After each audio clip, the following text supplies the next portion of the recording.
Hi everyone, welcome to the GitHub Workshop. I'm sorry that the projector isn't working today, but I'm Aaron, and I'm a second year CSE major. I'm a project lead in GDG, and I'll be hosting the GitHub Workshop. I'm Ryan. I'm also a second year CSE major who's hosting a project lead at the GDG. Yes. And I'm Austin, also a second year, but I'm not part of GDG. I'm part of ACM actually, and I'm the SIG software engineering lead there. And our president for ACM is actually here in the building. Wow, what an honor. Anyways, and he'll be talking. He'll come up here after the workshop to talk about the club a little bit more. So yeah, stay tuned for that. All right, and just making sure everyone has the Zoom open, right, with the slides. Okay. So if you're in GDG, please sign in just quickly. The QR code's on the Zoom. It's only for people who are like at Merced, right? Yeah. Okay. Only sign in if you're like a ACM Merced student at GDG or like in GDG.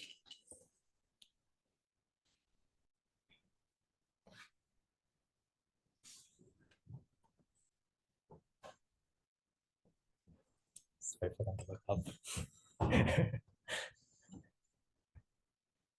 Longingly.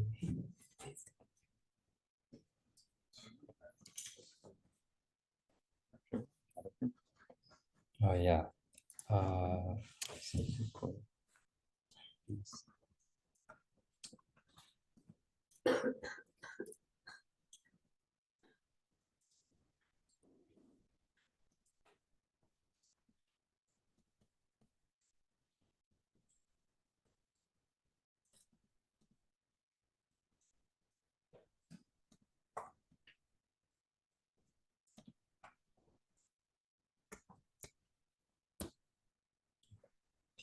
Monitor the chat. Okay, that works.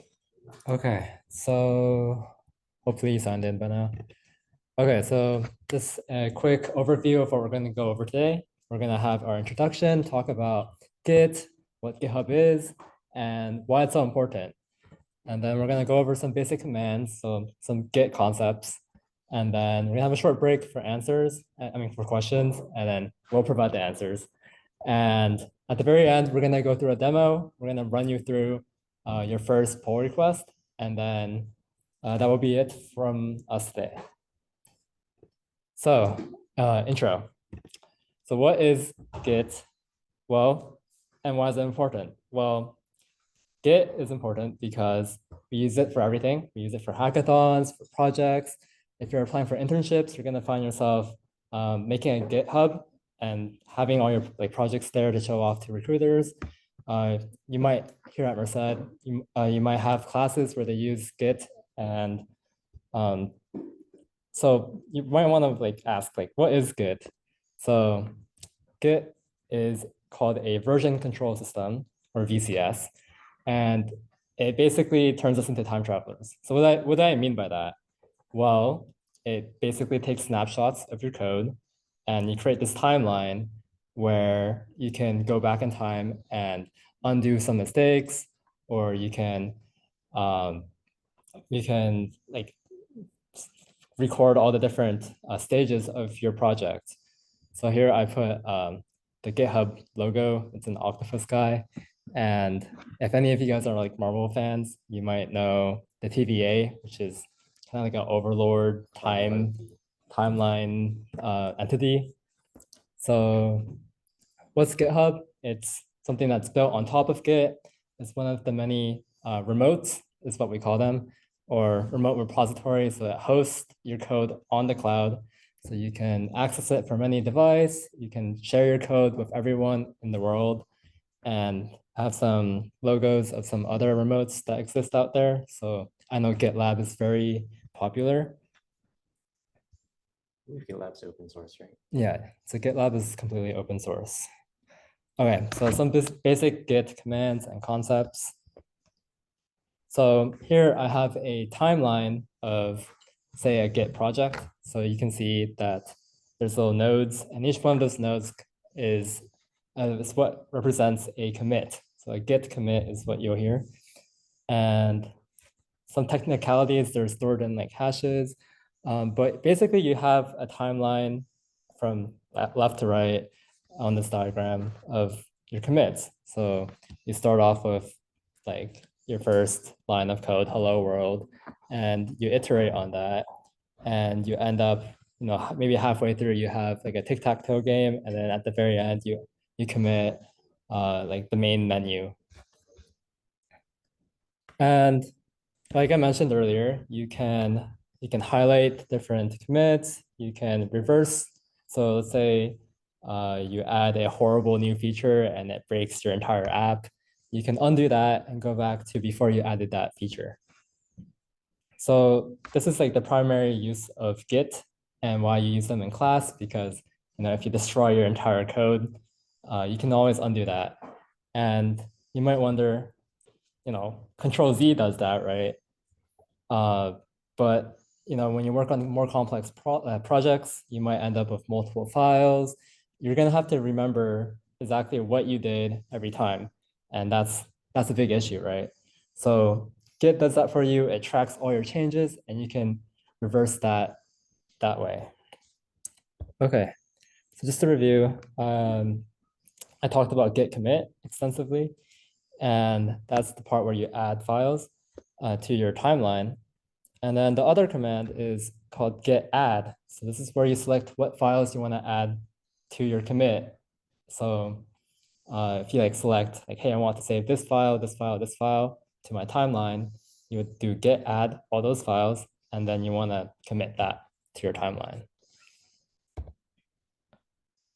Okay, and then after you commit it to your local repositories, so everything we just did is locally on your computer. So you have this whole timeline, it's all stored on your computer locally.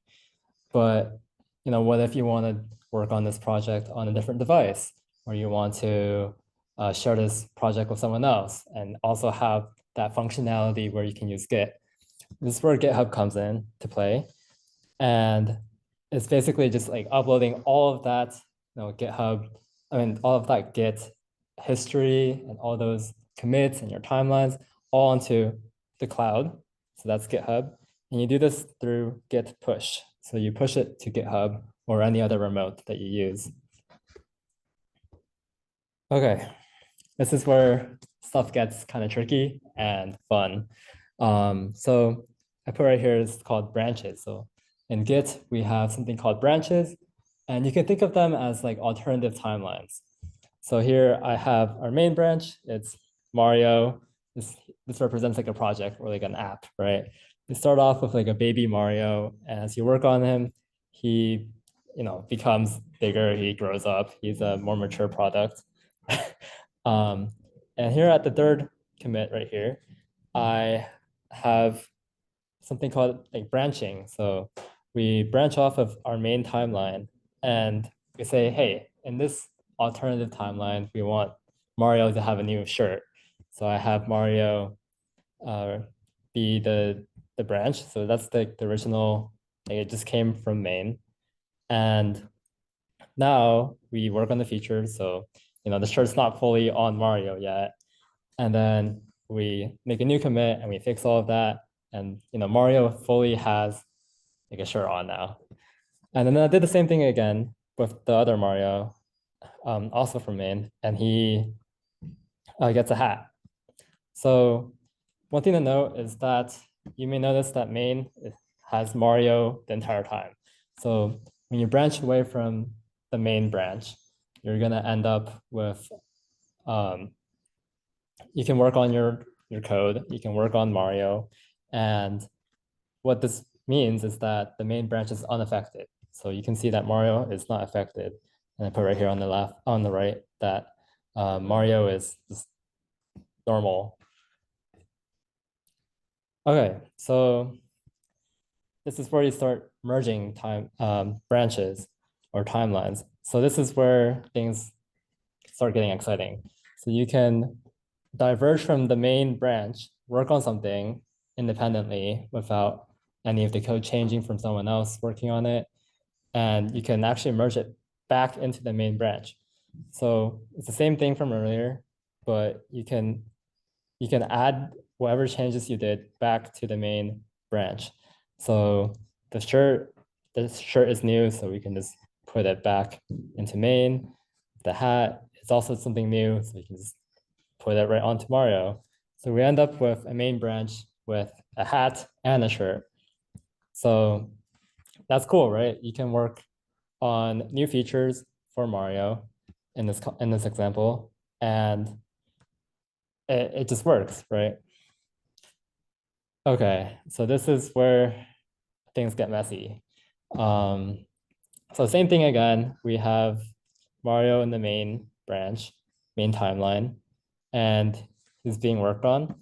And someone says, hey, I want to make Mario like a Terminator. So we start off with the original baby Mario, and they're working on the feature. They add the Terminator helmet or whatever. And then later on, later on in main, Mario's updated, and then, people work on that updated version. So then they work on the shirt again or the hat again. And then at the very end, like what happens when you try to merge Terminator Mario back into main? Well, this is called a merge conflict. So the hat, the shirt, it all worked because it's all new, something new. But baby Mario Mario already exists in both branches, but they're different in both branches. So in the Terminator Mario branch, Mario is a baby, and in the main branch, Mario is an adult. So, which Mario is it? So this is called a merge conflict, and the way to resolve it is that we have to manually go through the code and choose which one we want, right? So in this example, I chose adult Mario, and then the Terminator helmet was completely fine because it's new, and then we end up with our final product, which is a fully decked out Mario. One way to avoid having merge conflicts is something called a pull. So like git pull. And what a pull is where you pull code from one place to your place. So in this example, main has an adult Mario, and in Terminator Mario, it's still a baby. So we pull from the main branch, and we get the adult Mario code into our branch. So we updated our branch to match the main. And so when we work on our feature and we merge it back to main, we don't have any merge conflicts. So you're going to hear a lot when you work in collaborative settings to make sure to always pull from main and make sure that your code is updated. So just some review of what I talked about. I talked about 3 commands, and I made the whole Mario analogy. So I talked about git branch. This is important because this is how you work on new features. You always branch away from main, and you add new feature, and you ask main, hey, can I merge it back into main? So I just talked about merge. So git merge is when you combine 2 timelines or 2 branches into one. And then I also talked about git pull. So that's pulling from another source and updating your code, essentially, is how you want to use it. Okay, is there any questions? I know that was kind of fast and it might be complicated. I can add something. Yeah. So branches are really useful because, for example, when you are working in a large company, you have a product that you do not want to suddenly break while people are using it. So you need your main branch to basically have a working product at all times. And then you only want to merge your branch after if I merge this, it won't break. So that's why you branch away so that you make sure that there's always a timeline, as you said, that is not broken. Exactly. Oh yeah, questions? Yeah. Yeah, a branch is when you make a branch, it takes a copy of the main branch, and then it just it makes a duplicate timeline. So you can do whatever you want on this new timeline. And then when you want to merge it back into it, then you can, yeah, you have to. Oh, but to answer your question, it's not just one file. It's your entire Yeah. like directory. So that's like everything in the parent directory. So that could be as many files as you want. So basically you'd have a perfect, like, for example, like you're working at Google and like you're working on their like random AI product. So you would take a perfect copy of that AI product, you can work on it however you want. And that would be the exact same as working on the main branch, except you're not like destroying anything on the main branch. Yeah, so when you do get it working on your separate branch, when you merge it, it just replaces the main branch. Does it Yeah. replace it? Or it It's merges. it's like essentially Like the is changes Yeah, in the branch are updated into the main branch, but I don't think it'll remove the It's- changes from the main branch. yeah. yeah. Yeah, So well, okay, it's not exactly replacing, it merges it. So for example, if you have your main branch, which is empty, you make a branch that's like, okay, I add 1 line of code, and then your second, and you make another branch that's, okay, I add 2 lines of code. When you merge the first one, then you'd have, your main branch would have 1 line of code. When you merge the second one, then it would have 3. So it won't delete what you did in like a previous branch, for example, but it'll simply add on the changes that you made. yes, so just to repeat the answer, it's when you do like a poll, it pulls changes. It doesn't replace everything. Like you don't pull like that copy of your project, for example. Yes. It is really good practice to have like pull requests, because that's a time for other people to review your code and make sure like, hey, it doesn't break the main branch. He's Oh. saying like so you're saying like when you pull from main, do you have to submit Yeah. a request? No, it's usually no. when you send a pull request to main when you want main to like pull from your code. Yeah, Like yeah. you want your changes to be updated in main. That's when you send a request. Yeah, so that's what pull request means. It's not you pulling from main, it's main pulling from you. So yeah, it's an important distinction right there. Is there any other questions before we move on?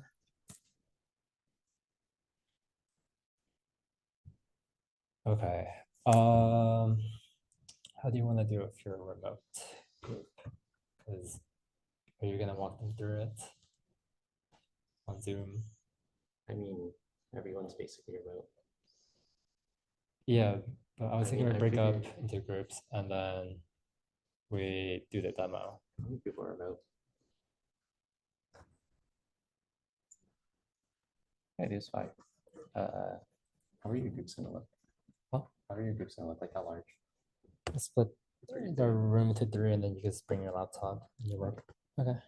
Okay. We're gonna break up into groups Wait, so how should we that do it for- huh? How should we do it for the online people?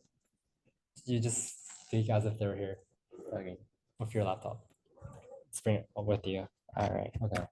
We're gonna break into groups and we're gonna walk you through making that that first Git pull request. So I do have a quick timeline of like how we're gonna do this, and I'm gonna have these two helpers help me